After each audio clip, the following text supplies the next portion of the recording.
అందరికీ నమస్కారము. అందరూ బాగుండాలని మనస్ఫూర్తిగా కోరుకుంటున్నాను. మహాభారత యుద్ధం ధర్మ అధర్మ పోరాటానికి సంబంధించింది కాదు. అనేక కారణాలున్నాయి. పాండురాజు, ధృతరాష్ట్రుడు, విదురుడు వీరు ముగ్గురు కూడా వేదవ్యాసుడి కుమారులు. అంబిక, అంబాలిక మరియు ఒక దాసి ద్వారా జన్మించారు. ధృతరాష్ట్రుడు తల్లి అంబిక, తండ్రి వేదవ్యాసుడి ద్వారా అంధుడిగా జన్మించడం జరిగింది. పాండురాజు తల్లి అంబాలిక, తండ్రి వేదవ్యాసుడు సన్నగా జన్మించాడు కానీ ధైర్యవంతుడు. విదురుడు దాసికి, వేదవ్యాసుడికి అతి తెలివైన వాడిగా, ధర్మజ్ఞుడిగా జన్మించడం జరిగింది. వీరిద్దరూ అక్కా చెల్లెళ్ళ పిల్లలు కావడం వలన అన్నదమ్ముళ్ళు అవుతారు. ధృతరాష్ట్రుడు అన్న, పాండురాజు తమ్ముడు, విదురుడు మాత్రం చిన్న తమ్ముడు. వీరి తండ్రి వేదవ్యాసుడు, వీరి తాత శాంతను, తాతమామ భీష్ముడు అవుతాడు.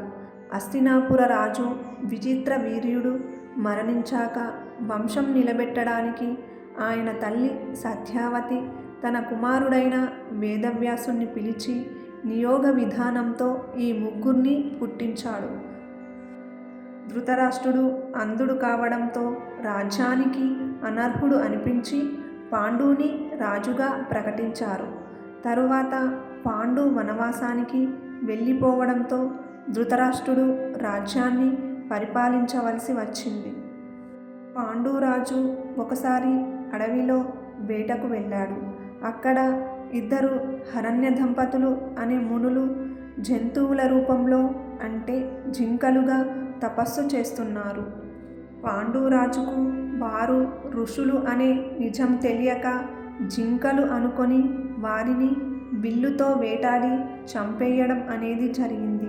ఆ మునులు చనిపోతూ, నువ్వు మాకు సమగామ సమయంలో ఇలా హింసించావు కాబట్టి నీవు కూడా భవిష్యత్తులో భార్యతో సంభోగించాలనుకునే సమయంలో చనిపోతావు అని శాపం పెట్టడం జరిగింది.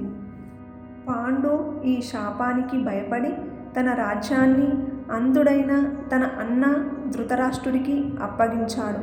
తర్వాత తన భార్య అయిన కుంతి మరియు మాద్రితో పాటు సమీపంలో అడవిల్లోకి వెళ్ళి వనప్ర ఆశ్రమం స్వీకరించడం జరిగింది. వనవాసంలో పాండు తన భార్యలతో ఉండగా అతడు రాజ్యాన్ని పూర్తిగా వదిలి తపస్సులో జీవించడం మొదలుపెట్టాడు. పిల్లలు లేకపోతే రాజవంశం నిలవదనే ఉద్దేశంతో కుంతికి దివ్యమంత్రాల ద్వారా దేవతలతో పిల్లల్ని పొందే అనుమతి ఇవ్వడం జరిగింది.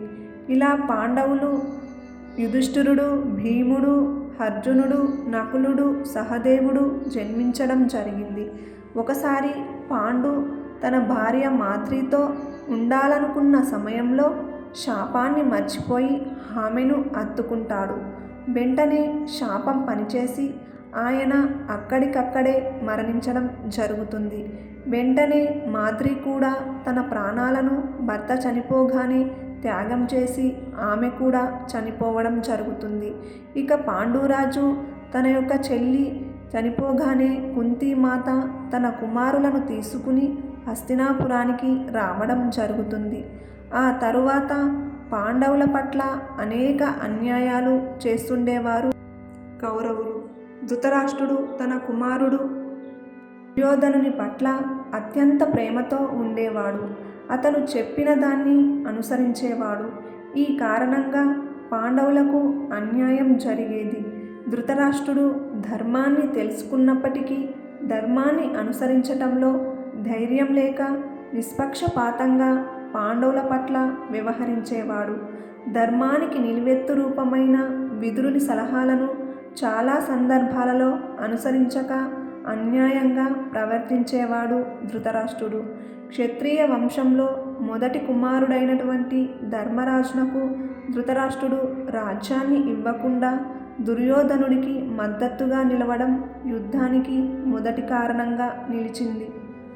దుర్యోధనుడు పాండవులను చంపడానికి చేసిన కుట్ర, పాండవులు జూదంలో ఓడిపోయి 13 సంవత్సరాలు అడవిలో ఉండాల్సి వచ్చింది. చివరగా వనవాసం ముగిసిన తర్వాత కూడా పాండవులకు తమ రాజ్యాన్ని తిరిగి ఇవ్వకపోవడం, సభలో పాండవుల యొక్క భార్య ద్రౌపదిని బలవంతంగా లాగి తీసుకురావడం, ఆమెను అపహాస్యం చేయడం, దుశ్శాసనుడు ఆమె వస్త్రాన్ని లాగడం వంటి అగౌరవంగా ద్రౌపదిని నిందించడం, ఇది యుద్ధానికి కీలక మలుపు కావడం జరిగింది.